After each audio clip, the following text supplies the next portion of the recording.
Differential equation के topic में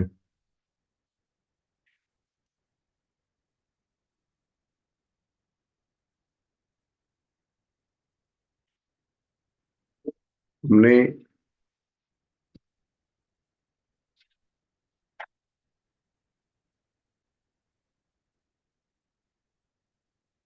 नमस्ते सर।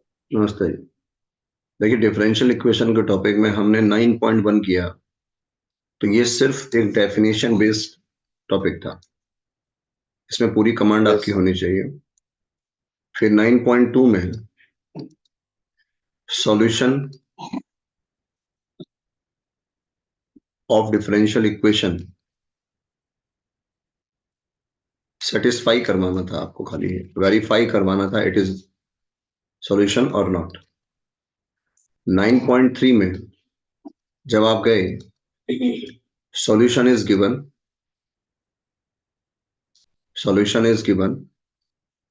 with arbitrary constant या पैरामीटर कह सकते हैं उसे आप, पैरामीटर्स ये हमें गिवन है। Then find the differential equation. किस तरह से रिमूव करते हैं, किस तरह से यूज करना है, उस पर आपको फोकस करना चाहिए। 9.4 में आप गए तो वेरिएबल सेपरेशन, कह लीजिए सेपरेशन मेथड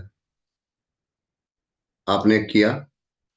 कुछ लैंग्वेज में बेस्ड न्यूमेरिकल थे, लैंग्वेज बेस्ड जिनमें कि आपको बनाना पड़ रहा था, लेकिन हमने कहा था कि जब भी आप काम करेंगे सेपरेशन मेथड में, तो जो भी कंडीशन दी होगी या तो वो ऑलरेडी सेपरेटेड होगी, या अगर आपके पास इस तरह से एक्स वाई का फंक्शन गिवन है, और ध्यान रखें एक्स और वाई का फंक्शन ऑलवेज मल्टीप्लाई में होना चाहिए, मतलब जो पार्ट ऑफ एक्स है और पार्ट ऑफ वाई है उसके बीच में कहीं पर भी प्लस माइनस नहीं होगा, देन आप उसे सेपरेट करेंगे। और मैंने कहा कई बार वो ऑलरेडी सेपरेट होता है, न्यूमेरिकल सिर्फ आपको अलग अलग करना होता है। और what is the meaning of separation? Separation का मीनिंग यहां पर यह है कि dx मतलब x के रेस्पेक्ट में फंक्शन ऑफ x होना चाहिए, dy के साथ फंक्शन ऑफ y होना चाहिए। नो x और नो y, यहाँ y नहीं होगा, यहाँ x नहीं होगा। ये मतलब है सेपरेशन। और जब आप सेपरेट कर लेंगे, आफ्टर दैट हमें क्या करना है? इंटीग्रेशन करना। हमें इंटीग्रेशन करना है। हम बहुत जल्द वीडियो बनाएंगे टॉपिक के सिर्फ समरी पर, हम बहुत डिटेल में नहीं जाएंगे, तो उन वीडियोस को आप देखिएगा। इंटीग्रेशन हमने करना, और इंटीग्रेशन के बाद सॉल्यूशन फाइंड होगा, और सॉल्यूशन फाइंड होने के बाद हमें दो तरह के सॉल्यूशन, बेसिकली जब सॉल्यूशन निकलता है तो वो सॉल्यूशन जनरल सॉल्यूशन है, लेकिन हमें एक्स और वाई की वैल्यूज गिवन होती है। वैल्यूज क्या, एक वैल्यू गिवन होगी X is equal to and Y is equal to, उसको पुट करके आप सी की वैल्यू, कांस्टेंट की वैल्यू को फाइंड करते हैं, और फाइंड करके जब आप जनरल सॉल्यूशन में रखते हैं तो वो पर्टिकुलर सॉल्यूशन होता है। ये काम आपने 9.4 में किया। Yes sir. किया 9.5। 9.5 में हमने क्या किया? Homogeneous differential equation of first order and first degree. तो हमें फॉर्म तो पता है कि फॉर्म ये होती है, बट और हमेशा फॉर्म बना हुआ नहीं होगा, बनाना पड़ता है, तो देख के कैसे मालूम पड़े? तो मेरी अपनी भाषा में आप उसे याद रखिएगा कि अगर डी बाई डी एक्स आपके पास है, तो जितनी भी टर्म यहाँ पर हैं प्लस माइनस के बीच में, जितनी भी हैं, हर बॉक्स की जो पावर है, डिग्री है, वो सेम होनी चाहिए। Each boxes have same degree, मतलब एक्स और वाई की जो पावर्स हैं उनको आप ऐड करें, और ऐड करके देखेंगे ये भी वही होगा, ये भी वही होगा, ये भी वही होगा, और ये भी वही होगा। इस तरह से आप कंफर्म हो जाएंगे कि आप होमोजीनियस में हैं। और अगर होमोजीनियस में हैं तो आपका काम है कि अगर डी बाई डी एक्स में काम कर रहे हैं, तो ऊपर और नीचे न्यूमरेटर और डिनोमिनेटर में हाईएस्ट डिग्री ऑफ x को कॉमन ले लीजिए और आप देखिएगा कि हर जगह y अपॉन x होगा, कहीं पर भी सिंगल x या सिंगल y नहीं होगा।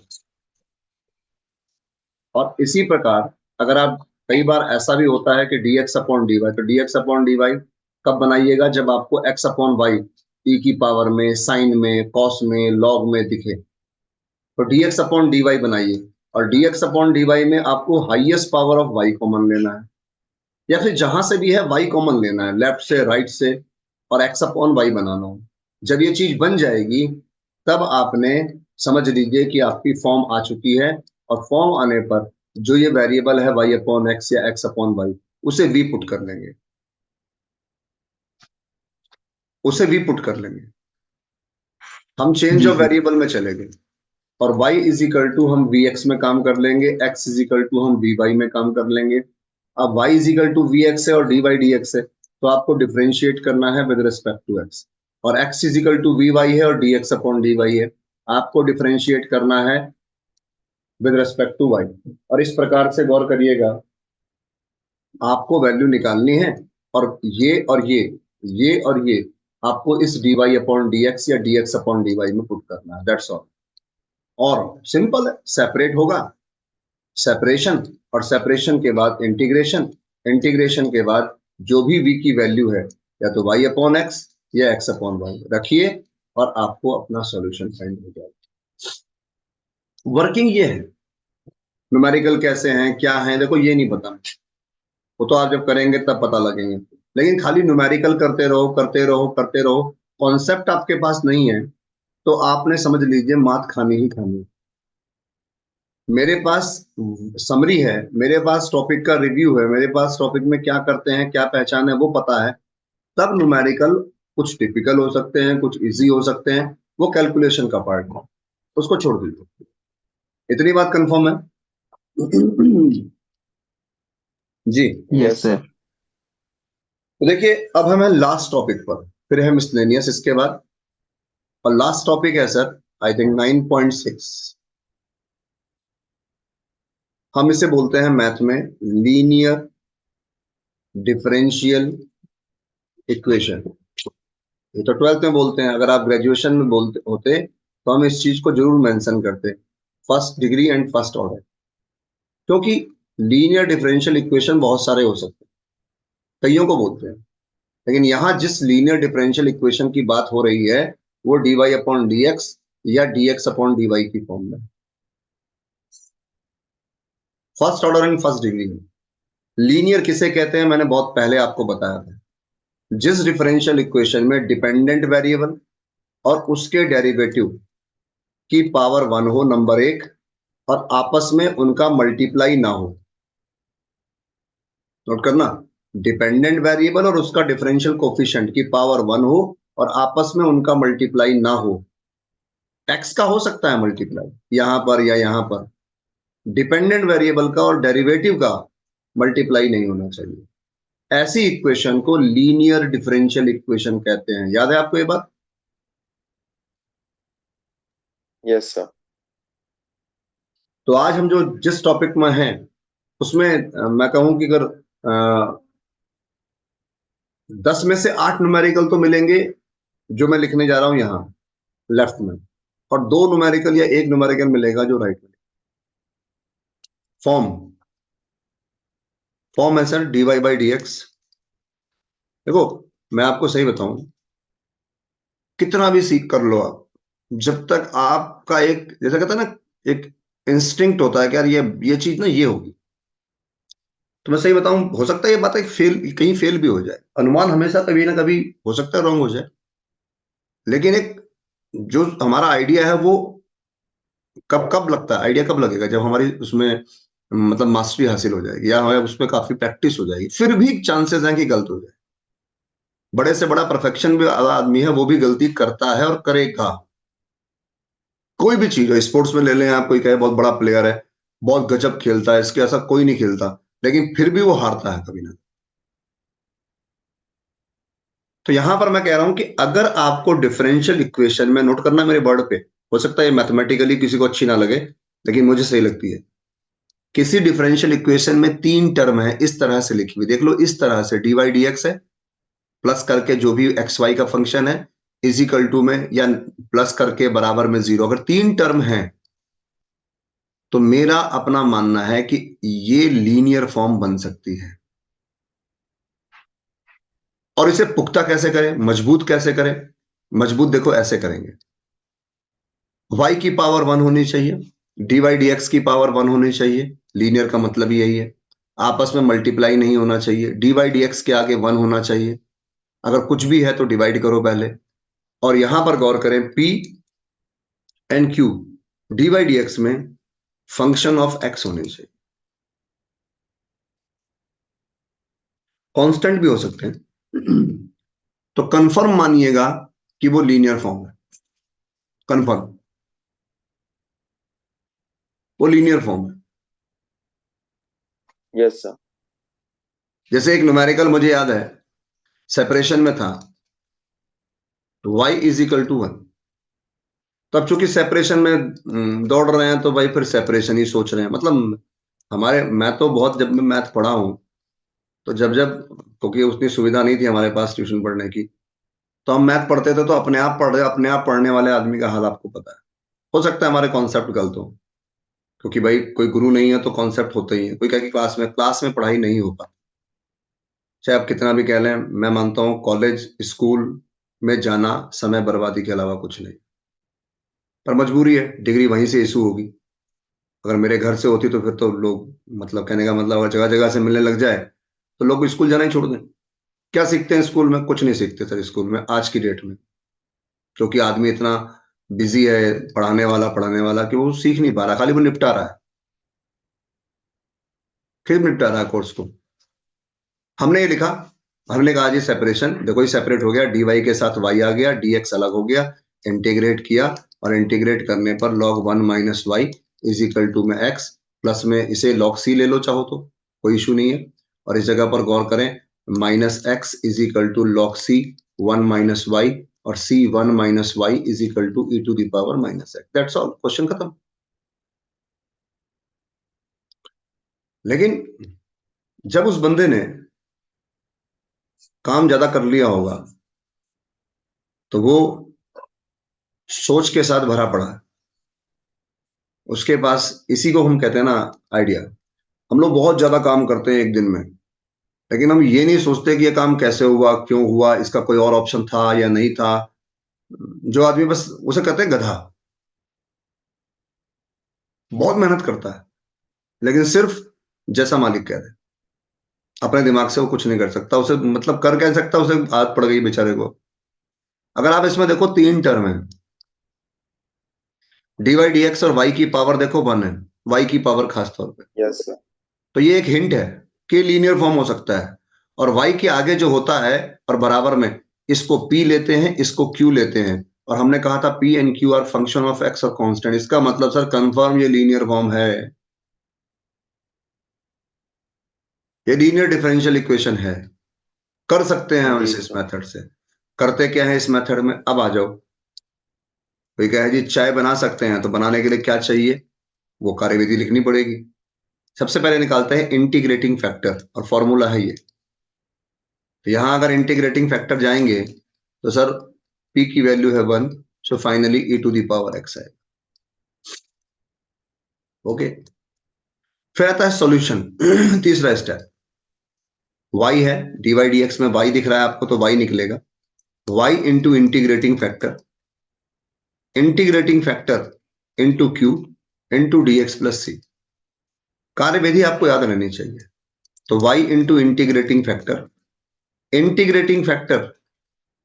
प्लस सी, और e की पावर x का सर e की पावर x आता है, ये रहा सर, और y is equal to 1 plus C E की पावर माइनस एक्स, ये रहा सर, खत्म। ये भी छोड़ सकते हो, कोई दिक्कत नहीं, कोई इशू नहीं,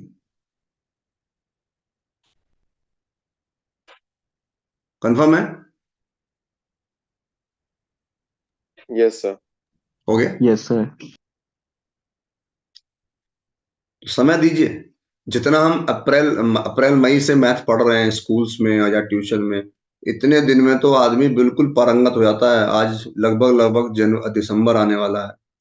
8 महीने में अगर आपका, मान के चलें आपकी बुक में 15 चैप्टर हैं या 14 चैप्टर हैं, 20 दिन में भी अगर एक चैप्टर करता आदमी आराम से, एक एक पॉइंट सोचता, बैठता, डिस्कशन करता, तो आज तक वो 8 चैप्टर घुट गए होते, दिमाग में घुल गए होते। लेकिन हो क्या रहा है, NCERT, R D Sharma, exemplar, फलाना पेपर, ये वो, स्कूल का टेस्ट, ये सो। 8 महीने कब निकल गए और हमें लग रहा है आज भी कि हम खाली हैं, टेंशन में हम। पढ़ाई इतनी टिपिकल बना दी गई है, जबकि इतना था ही नहीं। हाँ, दिमाग थोड़ा होना चाहिए बंदे में, उसमें अंदर से वो बात होनी चाहिए जिससे उसे पॉलिश किया जा सके। बिल्कुल ठप आदमी हो, नीलबट्टे यस सर। सन्नाटा, तो उसके साथ तो मेहनत 8 के 8 साल भी नहीं हो सकती। लेकिन मैं सोचता हूँ बहुत समय है, मतलब मैं बार बार कहता हूँ 11th 12th इस शहर में जितने भी पढ़ रहे हैं, वो अपना समय, पता नहीं क्यों परेशान रहते हैं। अगर वो सिस्टमेटिक समय दें तो उन्हें कोई मतलब नहीं है कि वो सीबीएसई बोर्ड उन्हें मात दे जाए। खैर, जैसा चल रहा है, काम बहुत है आप लोगों पे, समय नहीं है। फिर बेचारा मोबाइल भी देखना होता है, इंस्टाग्राम भी देखना होता है, स्टेटस भी देखना होता है, फिर यार दोस्त से जाना भी होता है, शादी ब्याह भी है, बर्थडे भी है, दुख सुख भी है। ये सारी चीजें काउंट होती हैं, खाली पढ़ाई थोड़ी ना है। और मैनेजमेंट तो करना पड़ेगा सर। ये है सर दोनों। और ध्यान रखिएगा यहाँ पर P&Q और फंक्शन ऑफ एक्स, मैंने कहा मे भी कांस्टेंट भी हो सकता है, कोई दिक्कत नहीं। और यहाँ पर P&Q are function of y और कांस्टेंट भी हो सकता है। इंटीग्रेटिंग फैक्टर यहाँ ये होता है, इसकी फुल फॉर्म में बोल रहा हूं बार बार, इंटीग्रेटिंग फैक्टर। पता क्या मतलब होता है इंटीग्रेटिंग फैक्टर का? एक ऐसी वैल्यू जिसको यूज करने से आपका सॉल्यूशन फाइंड हो सकता है। और यहाँ पर इंटीग्रेटिंग फैक्टर, तो dx अपॉन dy है ना, तो यहाँ पर p dy, वैसे भी p जो है y का फंक्शन है। अगर मे भी कांस्टेंट भी हुआ तो यहाँ dy होगा, यहाँ dx, ध्यान रखिएगा। ये कंफर्म है, ये सेकंड। Yes sir. फिर उसके बाद है solution, last and final, y into integrating, integrating into q into dx plus c, और यहाँ होता है सॉल्यूशन x इंटू इंटीग्रेटिंग, क्योंकि यहाँ x dx अपॉन dy है, integrating into q into dy plus c, that's all. Integration करिए, आगे answer.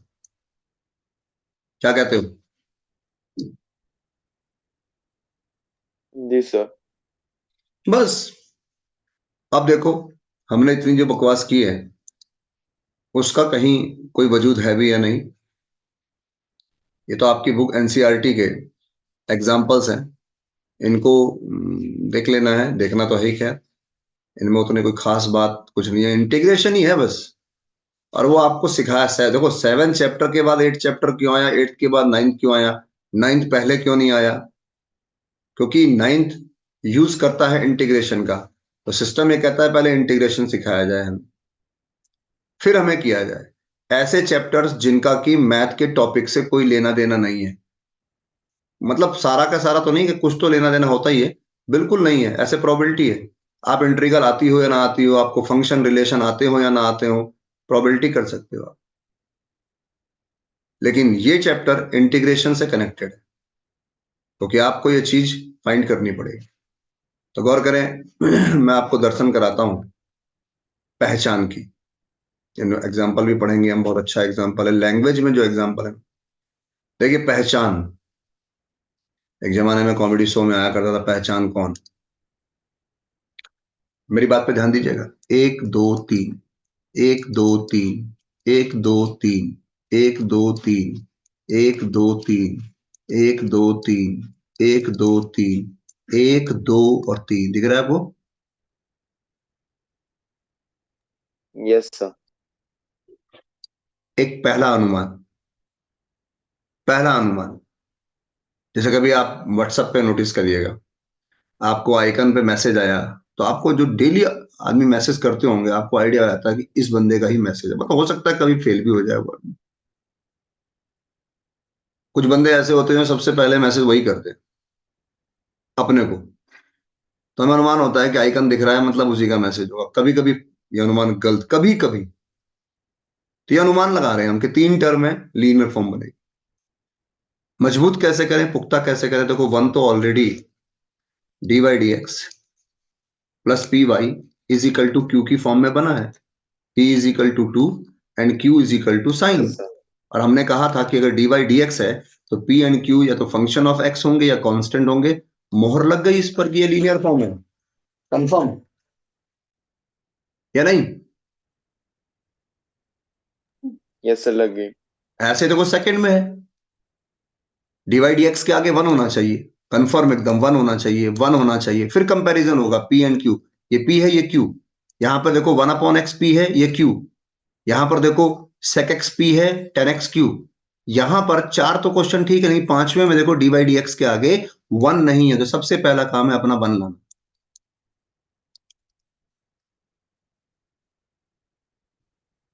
ये होगा सर।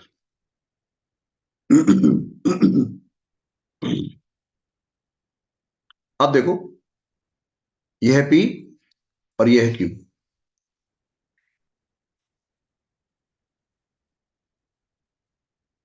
या नहीं?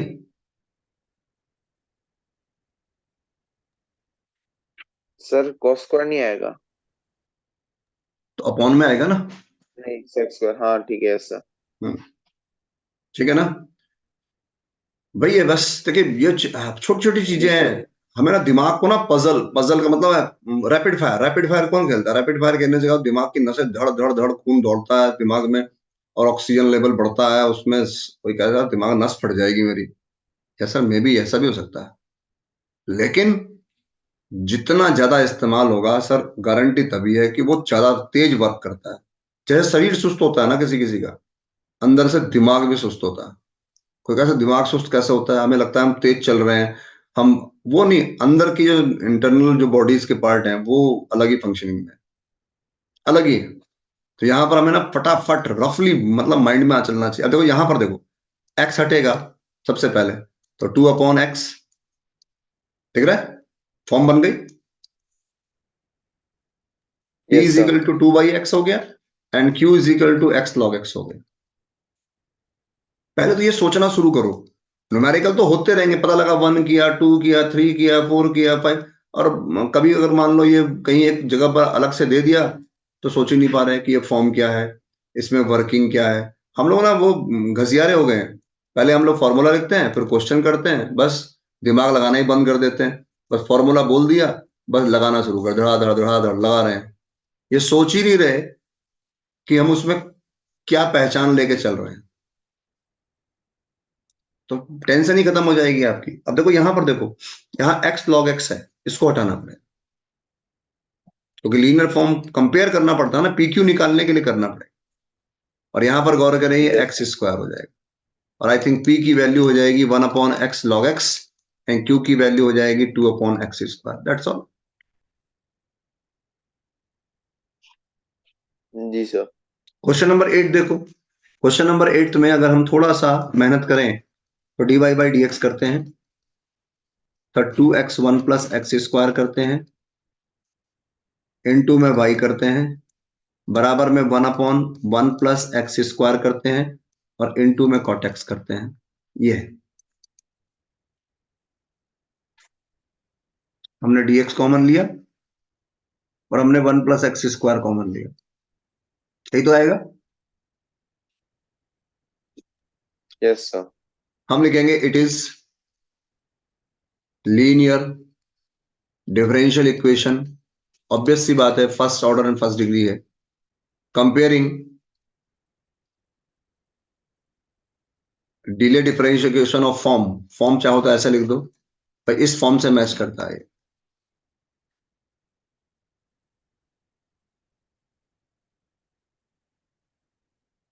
कंपेयर कर रहे हैं आप, जी कंपेयरिंग, सर। और कंपेयरिंग करने पे p इज इक्वल टू ये आ गया।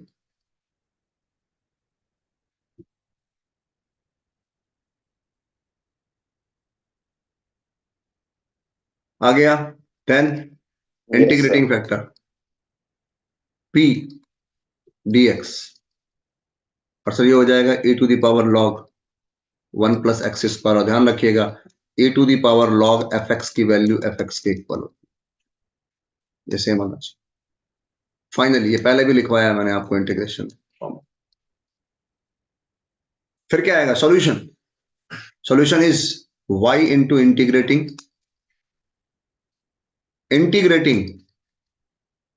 इंटू q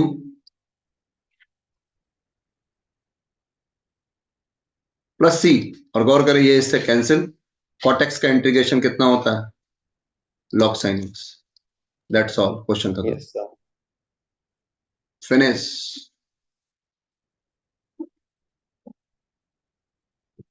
कंफर्म है? जी सर। तो ये आठों के आठों न्यूमेरिकल अगर मैं आपसे कहूं तो इस फॉर्म को बनाना है। सबसे पहले शुरू के 4 तो ऑलरेडी हैं, बाद के 4 पहले dy dx के आगे 1 लाना है, फिर कंपेयर करके p एंड q निकालना है, फिर इंटीग्रेटिंग फैक्टर का formula e to the power p dx से हमें ये वैल्यू फाइंड करनी है। फिर उसके बाद सॉल्यूशन है y into integrating and integrating into q। जब इसको आपको ये स्टेप पता होंगे तो करना क्या है, छोटा सा एक इंटीग्रेशन ही तो करना है इस जगह और इस जगह। कंफर्म है? जी सर। एक बार एक बच्चे ने पूछा था कि सर इंटीग्रेशन जब आप कर रहे हैं तो ऊपर सी क्यों नहीं लगाते?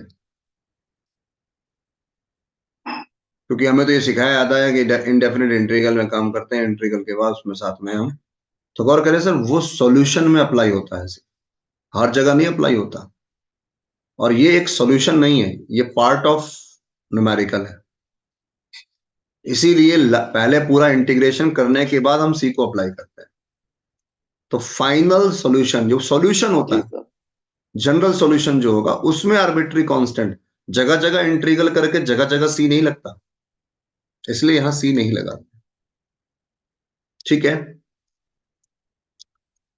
देखिए 8 न्यूमेरिकल ये यस है। सर। अब आपके सामने में 9 से लेके 15 तक, जिनमें से 13, 14 और 15 में एक कंडीशन गिवन है। इसका मतलब है सॉल्यूशन निकालने के बाद उसके अंदर आने वाला आर्बिट्री जो कांस्टेंट है उसकी पर्टिकुलर वैल्यू इस पर्टिकुलर कंडीशन पे निकालनी है। y is equal to 0, x is equal to y is equal to 0, x is equal to y is equal to 2, x is equal to रखेंगे किसमें? General solution. और हमें c की value find होगी, और उस c की जो वैल्यू आएगी उसको हम अपने जनरल सॉल्यूशन में रखेंगे, और वो सॉल्यूशन जो निकलेगा वो हमारा आंसर है, और वो पर्टिकुलर सॉल्यूशन। ठीक है जी। Yes sir. अब आ जाओ, फिर हम देखो 8 क्वेश्चन का हमारे अंदर जोश भरा पड़ा है। हमने कहा ये भी हो जाएगा, ये भी हो जाएगा, ये भी हो जाएगा, ये भी हो जाएगा, ये भी हो जाएगा। सर जी ये 2 अटकेंगे। अरे 2 क्या है, क्यों अटकेंगे? मैं आपको दर्शन करा दूं। x plus y d y, क्योंकि आप 9 क्वेश्चन जब डी वाई डी एक्स से कर लेता है तो घोड़े पर सवार हो जाता है। वरना गुरु ये देख तू, डी वाई डी एक्स, अबे ये आ गया। यहीं आपका हाथ रुक जाना चाहिए। लीनियर फॉर्म में मैंने क्या कहा था, 3 टर्म, ये तो 2 है। दूसरी बात, कभी भी लीनियर फॉर्म में अपॉन में डी वाई डी एक्स अगर है तो सिर्फ x होगा, y नहीं होगा। और yes dx sir. Upon dy है तो y होगा, x नहीं होगा। ये कंफर्म है। और प्लस में तो बिल्कुल नहीं होगा। मल्टीप्लाई में होता है, आपके यहां तो नहीं है, लेकिन जब आप ग्रेजुएशन लेवल पर जाएंगे रिड्यूस टू लीनियर फॉर्म एक टॉपिक आता है, मतलब डिफरेंशियल इक्वेशन को लीनियर फॉर्म में कन्वर्ट करें। तो डी वाई डी एक्स के आगे देखो x आ सकता है। आपकी बुक में तो इतना है कि डी वाई डी एक्स के आगे सिर्फ x आएगा, इतना है, या कांस्टेंट आएगा। और dx अपॉन dy के आगे आपकी बुक में सिर्फ y आएगा या कांस्टेंट आएगा, इसके अलावा कुछ नहीं आ सकता आपके जितना सिलेबस है। तो dx upon dy upon dx के आगे फंक्शन ऑफ x आएगा, उसको कॉमन लेकर यहाँ 1 बनाना। लेकिन dy dx के आगे x plus y, x plus 3y² कभी भी संभव नहीं है। फिलहाल ये लीनियर फॉर्म dy dx की तो बिल्कुल नहीं हो सकती। मेरी बात समझ रहे ना आप? dy dx py is equal to q, ये दोनों हो ही नहीं यस सकते। सर। मैंने क्या कहा? dy dx के आगे कांस्टेंट होगा, फंक्शन ऑफ x होगा या 1 होगा। y किसी भी सूरत में लीनियर फॉर्म में dy dx के आगे नहीं आएगा, वो रिड्यूस टू लीनियर में आता है। तो आपके रिड्यूस टू लीनियर है नहीं, तो मैं खामोगा परेशान नहीं करूंगा। और दूसरी बात, अगर एक्स वाई आता भी है तो कभी एडिशन या प्लस माइनस में कभी नहीं आएगा, चाहे वो रिड्यूस टू लीनियर ही क्यों ना हो। और सुन लो, तो प्लस माइनस में अगर dy dx के आगे एक्स वाई है तो समझ लीजिए dy dx p y is equal to q तो बनना ही नहीं है, असंभव। तो कोई कहे सर कैसे करें? तो हो सकता है किसी के दिमाग में आ जाए कि सेपरेशन, सेपरेशन नहीं हो सकता, एक्स और वाई के बीच में प्लस है, नीचे भी देखो सेपरेशन नहीं हो सकता। कोई कहे चल होमोजीनियस कर लेते हैं सब। तो नोटिस करो, होमोजीनियस करने के लिए ये न्यूमेरिकल तो होमोजीनियस, देखो अब देखो ये न्यूमेरिकल, आप कोई कहे सर मैं ये न्यूमेरिकल कर दूं क्या होमोजीनियस, बना लूं इसे? नहीं बन सकता। क्यों? क्योंकि देखो इस जगह पे 1/x प्लस वाई लिखोगे, x की पावर 1 है, y की पावर 1 है, लेकिन यहां तो 0 है पावर। Yes sir. फिर मैंने क्या कहा था? एक तो यही पहचान होगी। कोई कहे सर कोई बात नहीं, मैं x कॉमन ले लेता हूं, आप घबराओ मत। देखो y अपॉन एक्स बना दी मैंने, लेकिन देखो मैंने क्या कहा था, सिंगल x या सिंगल y होगा ही नहीं सवाल में जब y अपॉन एक्स बनाओगे। जी सर। मतलब ये होमोजीनियस भी नहीं बन सकता, मतलब बिल्कुल पोस्टमार्टम कर दो तब जाके कंक्रीट बात निकलेगी। आपने कहा यार ये सेपरेशन भी नहीं है, ये होमोजीनियस भी नहीं है, और ये लीनियर फॉर्म की dy dx भी नहीं है। तब एक ही बंदा बचा बस अब आपके पास, क्योंकि आपके सिलेबस में तो ये अच्छी बात है, एक्स बाय डी वाई। उतना उतना फॉर्म है ही नहीं, यही फॉर्म बचा सर ले लेके। तो बस आपने क्या किया sir, x plus y is equal to d x upon d y लिखा। और थोड़ा सा ध्यान रखिएगा ये फॉर्म बहुत कम है, देखो 15 न्यूमेरिकल में सिर्फ 2 हैं ऐसे, इसलिए बंदा इन 2 न्यूमेरिकल में गलती करेगा। डी एक्स अपॉन डी जी सर। वाई, यहां पर आप इसे लाइए और अपनी फॉर्म बिल्कुल ऊपर वाले जैसी बनाइए, जहां पर p और q या तो कांस्टेंट होंगे या फंक्शन ऑफ x होंगे। देखो p बराबर -1 एंड q बराबर y आ गया।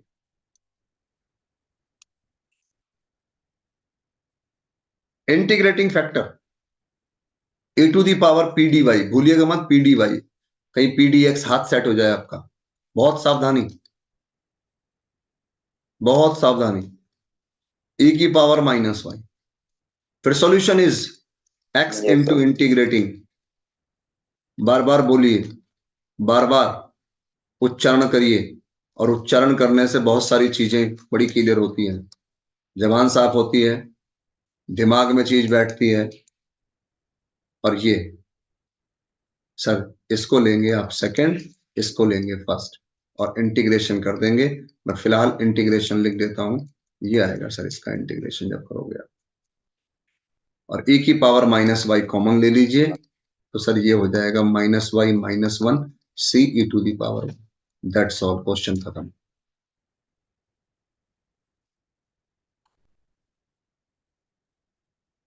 क्या कहते हो? जी सर।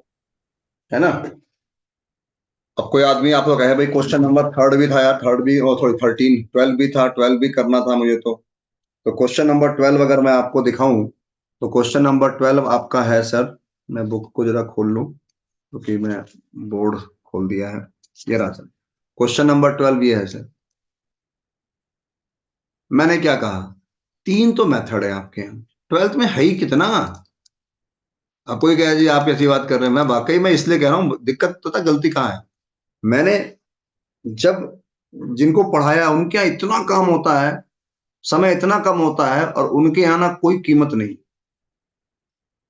वो सिर्फ पास और फेल के लिए पढ़ रहे होते हैं, और परसेंटेज वहां 80 प्लस तो सबकी आती। ये हालत है हमारी शिक्षा का। मैं देख रहा था कल टीवी में, पाकिस्तान के लोग तारीफ कर रहे थे कि भारत में शिक्षा ऐसी है, शिक्षा वैसी है, ये है, अलाना है, फलाना है। कुछ नहीं है सर, दूर के ढोल सुहावने। हम कहते हैं विदेशों में ऐसा है वैसा है, विदेशों में इसलिए ऐसा वैसा है क्योंकि वहां पॉपुलेशन बहुत कम है, वहां वो सोच पाते हैं। हमारे यहाँ इतनी भेड़ चाल है कि हर 10 कदम पे स्कूल खुले हैं, फिर मजबूरी। लेकिन क्या क्वालिटी है, क्या करना है, ये अच्छे अच्छों को नहीं पता लगता। डीवाई डीएक्स की फॉर्म है। अब आप देखो तीन तो हैं, सेपरेशन, होमोजीनियस और लीनियर। सेपरेशन ये हो नहीं सकता, एक्स वाई के बीच में प्लस आ गया, ठीक है ना। इसकी पावर 1 है, इसकी पावर 2 है, इसकी पावर 1 है, होमोजीनियस ये हो नहीं सकता। तीन टर्म है, 1, 2 और 3, सबकी पावर अलग अलग है, यस सर। होमोजीनियस ये हो नहीं सकता। कोई कहे सर लीनियर फॉर्म दो है, तो डी वाई डी एक्स के आगे एक्स और वाई प्लस में हो नहीं सकता। आपके यहां तो वाई भी नहीं हो सकता डी वाई डी एक्स के आगे, क्योंकि रिड्यूस टू नहीं है। बस प्लस माइनस नहीं हो सकता है, तो कंफर्म है कि होगा ही नहीं फिर डी वाई डी एक्स। बचा एक last, d x upon d y. Try करने में कुछ नहीं जा रहा। तीन टर्म देखो आ गई, डिफरेंशियल की फॉर्म को छोड़कर मिलाकर तीन टर्म, फिर हमें 1 लाना होता है। तो आपकी बड़ी ईमानदारी से आपने वाई को डिवाइड किया, फिर आपने लीनियर फॉर्म को याद किया कि भाई तू है कौन, कैसा है, दर्शन दे। उसने कहा भाई मैं ये हूं। तो आपने देखा एक्स की पावर 1, तो आपने इसको पिकअप किया। कहां पिकअप किया, इधर लाया आप उसे, ऐसे। और ऐसा लाने के बाद अब इसका और इसका कंपैरिजन किया। It is linear differential equation comparing by, and after comparing we have p and q. After that क्या करते हैं यस हम सर। लोग, integrating factor. What is the formula, e to the power p d y. ध्यान रखना p d y, p d x नहीं। -1 upon, minus कभी भी इंटीग्रल में लिखें इस तरह से ब्रैकेट में लिखें, मेरी आपको सलाह है। यह जाएगा E to the power log Y. और इस जगह पर गौर करें, E to the power log Y को और मॉडिफाई करें, लॉग वाई की पावर -1, और e to the power log की वैल्यू ऐसे लिखी जाएगी सर, ये। And finally solution is, solution of first is, ये होगा sir x into integrating, integrating into q into d y. फिर ध्यान रखिएगा अपने हाथ पे कंट्रोल, मेरे से भी गलती होती है, बहुत होती है। मैं ये कहूं कि भाई मैं तो, मुझसे ज्यादा गलती कोई करता ही नहीं। ध्यान रखिए, जो काम करेगा वो गलती करेगा, जो गलती कर ही नहीं रहा, अब वो दिखता नहीं है खाली हमें, जी वाह, सर। करता तो वो है, या नहीं। मम्मी घर में खाना इतना अच्छा बनाती है, लेकिन कभी कभी रोटी जल जाती है, कभी कभी सब्जी भी जल जाती है। Yes 100 sir. में से एक दिन होता है ऐसा, हो जाता है। तो हमसे भी हो सकता है। ये आ गया सर आंसर, ठीक है। तो आपका जो होमवर्क है सर आज, वो 15th क्वेश्चन तक आपने करना है। 16 भी कर सकते हैं, नीचे का भी कर सकते हैं, ऐसा कोई दिक्कत नहीं। मैंने यहाँ पर आपको सॉल्व करके दिया है, अगर आप पीडीएफ को बहुत ढंग से देखेंगे तो मैंने सॉल्व किया है टॉपिक। मैंने ये पूरा पहले बुक का फोटो ले लिया, और लेने के बाद मैंने आपको, देखो ये रहा लीनियर डिफरेंस। जो न्यूमेरिकल मुझे सही लगे वो मैंने कर दिए, जो नहीं लगे वो आपके लिए छोड़ दिए, ठीक है ना। Yes sir. तो ये करना है, जो बचे हुए सवाल है उन पर भी हम डिस्कशन कर लेंगे, लेकिन कर लोगे आप अगर देखोगे। मिसलेनियस रह गया इसका, वो हम करेंगे। तो कल हो सकता है अगर बैच ना हुआ तो मैं आपको वीडियो भेजूंगा, मैं शाम को बता दूंगा आपको, जैसा भी होगा। सुबह ना हो पाया अगर, और परसों का भी हो सकता है मे बी। पर आप कंटिन्यू जी सर। रहिए, ठीक है। 9.6 तक काम हो गया है, अब आपने करना है।